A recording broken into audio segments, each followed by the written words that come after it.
Welcome to the post-analysis report. From the past contest section, you can access all your reports. This is your first report, MCQ Aptitude-Based Strategy Report, which gives a deep analysis of your performance and strategy. Take a look at the matrix in front of you. The columns represent how you attempted the questions, directly, attempted without eliminating any option.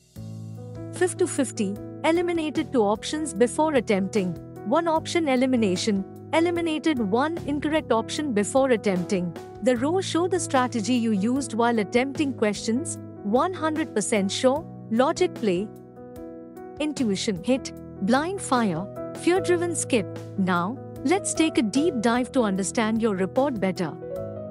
In the 100% sure section, you attempted 4 questions directly, and 3 were correct, giving you a good accuracy. You also attempted 4 questions using 50-50, but only 2 were correct, showing weaker accuracy in this approach.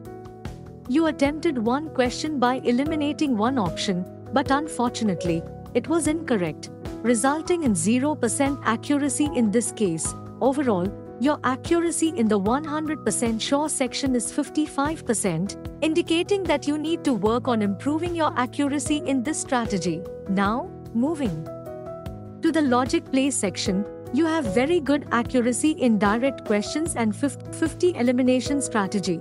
Use this as your strength and focus more on refining your aptitude skills to maintain this high accuracy. Accordingly, you can see your accuracy in each section and identify which strategy works best for you and where you need to improve. Next comes the most important part, fear-driven skip analysis. Here, you get a detailed view of whether skipping was the right choice for certain questions.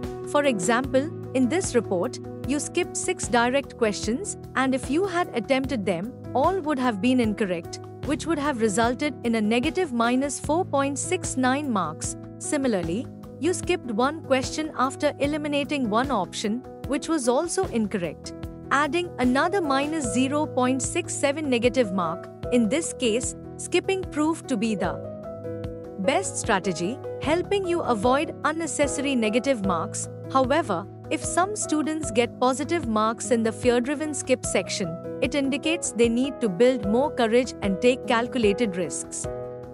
With the right confidence, they can improve their score by attempting more such questions. This report is powerful in helping you identify your best strategies and areas for improvement. Keep analyzing these reports, fine-tune your approach, and you'll see your performance improve over time.